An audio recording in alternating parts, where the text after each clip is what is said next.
सृष्टि बचपन से ही दिखने में सुंदर नहीं थी, लेकिन अमीर बाप की बेटी सृष्टि पर उसकी माँ जान छिड़कती। मेरी बेटी कितनी प्यारी है, भगवान सबको सृष्टि जैसी बेटी दे। सृष्टि धीरे धीरे बड़ी होती है।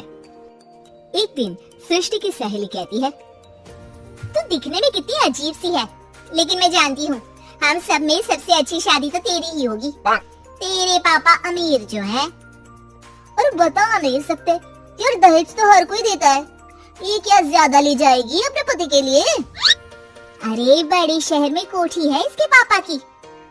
अरे पापा की है ना, कौन सी इसकी है?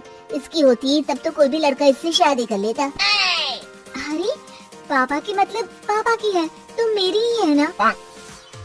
किसने कहा? अब तेरी तो तब होगी ना जब तेरा भाई ना हो। वैसे भी शादी के बाद सारी प्रॉपर्टी भाई के नाम होती है। सृष्टि समझ जाती है कि उसे किसी भी हालत में माँ बाप की सारी प्रॉपर्टी को अपने नाम करना है, लेकिन कैसे? एक दिन सृष्टि का भाई शीनू कहता है, बहन क्या कर रही है? तुझसे एक बात करनी है। अरे हाँ हाँ करना, मैं तो तेरी बहन हूँ। बहन मेरी लाइफ में ना एक लड़की है, बहुत अच्छी है। मैं सोच रहा हूँ माँ और पापा से बात करूँ शादी के लिए। सृष्टि को समझ में आ जाता है कि भाई की शादी होते ही भाभी उसे एक दिन भी घर में बर्दाश्त नहीं करेगी। क्या बात है भाई, बताना कौन है वो? यार वो बहुत अच्छी लड़की है, पढ़ी लिखी है, मेरे साथ जॉब भी करती है, बस एक प्रॉब्लम है। हाँ प्रॉब्लम? क्या प्रॉब्लम है भाई? यार वो शादीशुदा है, लेकिन उसके पति ने उसे सिर्फ इसलिए छोड़ दिया क्योंकि उसके माँ बाप दहेज नहीं दे पाए। सृष्टि ये सुनकर न जाने क्यों खुश हो जाती है। अरे भाई तो क्या हुआ, लड़की तुझे तो पसंद है ना? शीनू को लगता है कि बहन उसे समझ रही है। वो इस बात से अनजान होता है कि उसकी बहन की मंशा पूरा घर हड़पने की है। सृष्टि अपनी माँ से कहती है, मम्मी मुझे तो बहुत चिंता है, पता है शीनू क्या कर रहा है? अरे क्या कर रहा है, वो तो काम पर जाता है और वापस घर आता है। नहीं ना माँ, वो यही तो नहीं कर रहा, बाकी सब कर रहा है। आपको पता है उससे प्यार है, और वो भी एक शादीशुदा लड़की से। ये क्या हो गया, मैं सोसाइटी में क्या मुंह दिखाऊंगी? अरे तेरे पापा तो यही कहेंगे कि मैंने ही उसे बिगाड़ दिया है। माँ देखो मेरी बात मानो, पापा पर भी विश्वास करने की जरूरत नहीं है। अब आप ही बताओ, पापा इतनी देर घर के बाहर रहते हैं क्यों? बोलो। अरे बेटा वो तो नौकरी करते हैं ना। तू बहुत भोली है माँ, पापा का ऑफिस तो 7 बजे खत्म हो जाता है, लेकिन देखो कितनी देर से आते हैं।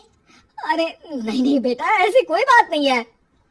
सृष्टि माँ को एक औरत से बात करते पिता की फोटो दिखाती है। देखो माँ कैसे हैं पापा, मैं ना कहती थी कि पापा सही नहीं है। मैं तेरे पापा से बात करूंगी, दे फोटो मुझे। ओ माँ वो तो डिलीट हो गई। लेकिन चल तूने तो देख लिया ना, पापा से बाद में बात कर लेना, और हाँ मेरा नाम बिल्कुल मत लेना। हाँ माँ। अब क्या था, सृष्टि की माँ और पिता के बीच झगड़ा होना शुरू हो जाता है। सृष्टि के मन में क्या चल रहा था कोई नहीं जानता था।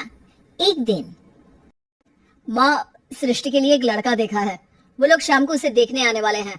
और हाँ माँ एक खुशखबरी, मैं और पापा मिलकर एक नया बिजनेस ट्राई कर रहे हैं। शाम को लड़का आता है, सांवले रंग का। सृष्टि को तो बिल्कुल भी पसंद नहीं आता। लड़की की माँ कहती है, लड़की का चेहरा तो कोई खास नहीं, लेकिन अगर मेरे बेटे को आप लोग सेटल कर दे तो मैं उसकी शादी आपकी बेटी से करवा दूं। सृष्टि को लड़का बिल्कुल पसंद नहीं था, उसे भाई पर गुस्सा आ जाता है। लड़के वालों के जाने के बाद कहती है, माँ देखा शीनू मेरे लिए कैसा लड़का लेकर आया, न दिखाने लायक न सुनने लायक, सेटल भी नहीं, वो भी हम करे। अरे माँ मैं जानती हूँ ये मेरी शादी किसी भी घर में क्यों करवाना चाहता है। अरे कैसी बात कर रही है बहन, तूने तो देखा ना, लड़के को मैंने ही मना कर दिया तुझसे शादी के लिए। जिसने लड़का बताया था उसने उसकी बहुत तारीफ की थी। बात आई गई हो जाती है, लेकिन सृष्टि का मन शांत नहीं होता। क्या करूं कुछ समझ में नहीं आ रहा। मेरी शादी हो गई तो ये लोग पूरी प्रॉपर्टी शीनू के नाम कर देंगे, मेरे हाथ तो कुछ लगेगा ही नहीं। तभी सृष्टि को आइडिया आता है। वो किसी वकील को फोन करती है। जी देखिए, अगर आपके मम्मी पापा का तलाक हो जाता है तो आपके पिता की आधी प्रॉपर्टी आपकी माँ के नाम हो जाएगी, फिर उसे वो किसी को भी दे सकती है। सृष्टि अब माँ को बेटे के खिलाफ करती है। माँ, शीनू पर नजर रखा करो, वो जिस लड़की के प्यार में है ना वो शादीशुदा है। यहाँ आएगी, सारा पैसा रुपया जमीन जायदाद सब भड़क लेगी। पापा का भी हाल तुमसे छुपा नहीं है। ऐसा ना हो कि मैं और आप एक दिन सड़क पर भीख मांगे। हे भगवान, मैं तो जीते जी मर जाऊंगी अगर ऐसा हो गया तो। ऐसा हो गया नहीं माँ, ऐसा ही होगा। अभी समय है, आगे का सोच लो। मैं तो कहती हूँ पापा से आधी प्रॉपर्टी लेकर अलग हो जाओ। पापा की आधी प्रॉपर्टी भी हम लोगों को अगर मिल जाती है ना तो अगले 7 जन्म सफल समझो। बेचारी माँ बेटी के कहने पर पति से तलाक लेकर अलग हो जाती है। सृष्टि अब पैसों से गाड़ी और अपने दूसरे महंगे शौक पूरे करने लगी। उसके दोस्त भी उसके पैसे इस्तेमाल करते। सृष्टि, कल तुम कहाँ थी? मैं सारा दिन घर पर अकेली थी। तो मैं क्या करूं? मैंने ठेका तो नहीं लिया ना तुम्हें संभालेगा। माँ को सृष्टि से ये उम्मीद नहीं थी। वो बैठकर रोने लगती है। वहीं उसका पति यानी कि सृष्टि के पिता आ जाते हैं। मैं जानता था कि तुम्हारा यही हाल होगा, तो आपने मुझे रोका क्यों नहीं? मैं रोकता तो तुम रुकती क्या? सृष्टि के कहने पर तुमने मुझ पर अपने बेटे पर शक किया, लेकिन तुम ये भूल गई कि कैसे हम दोनों ने मिलकर जीवन में इतना सब खड़ा किया। माँ पति के गले लग जाती है। मुझे माफ कर दीजिए, मैंने आपकी कमाई का एक बड़ा हिस्सा गवा दिया। कोई बात नहीं, तुम साथ हो तो मैं ऐसी 7 प्रॉपर्टी खड़ी कर दूंगा। तभी वहाँ सृष्टि आ जाती है रोते हुए। माँ, मयंक ने मुझे छोड़ दिया। वो बोल रहा था जब तक मेरे पास पैसे थे तब तक ही वो मेरे साथ था,